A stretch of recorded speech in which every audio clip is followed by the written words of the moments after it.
ئەی جیلوەدەری حوسن و جڵە و کێشی تەماشا، سەرڕشتەی دین بێمەدەدی تۆ نییە حاشا.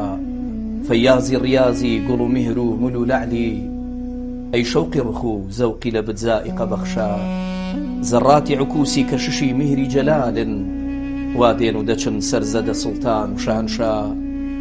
جان بەرلەبی بۆسەی لەبتە عاشقی زارت، فالبائس يستوهب من فيك معاشا. بو رحمة عامت كدكا سنگي سيهزر، لم قلبك وقبردا رشا رش رشاشا. لا حول ولا طول ولا قوة إلا بالله له القدرة والكائن ما شاء.